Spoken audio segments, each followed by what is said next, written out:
મિત્રો, મુશ્કેલીઓ આવે છે અને જાય છે, અને જેઓ પ્રતિકૂળ સમયમાં હકારાત્મક અને સુખ રહે છે તેઓ તેમના જીવનમાં સુખ અને શાંતિ પૂર્ણ રહે છે. જો તમે મુશ્કેલી સમયમાં ધૈર્ય અને સકારાત્મક નહીં રહો તો પરિસ્થિતિઓ વધુ ભણસી લાગશે.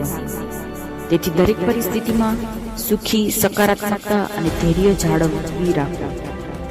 જે વ્યક્તિનું મન સારું હોય છે અને તે દરેકની ભલાઈ વિશે વિચારે છે તેના જીવનમાં સુખ અને શાંતિ રહે છે. આવા લોકો ભલે મોડા પરંતુ ચોક્કસપણે સફળ થાય છે. જો કોઈ વ્યક્તિ મુશ્કેલી દિવસોમાં પણ સકારાત્મક અને ખુશ રહે છે તો સમજવું કે તેને જીવનમાં જીવવાની સાચી રીત શીખી લીધી છે.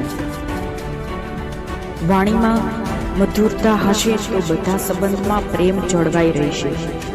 મધુર વાણીના કારણે આપણે આપણી આસપાસના દરેક વ્યક્તિઓને સહકાર મળે છે. વ્યક્તિના સારા વિચારો અને સકારાત્મક વિચારો જ તેને સફળ બનાવે છે.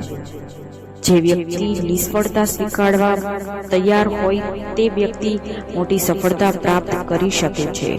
રાધે રાધે.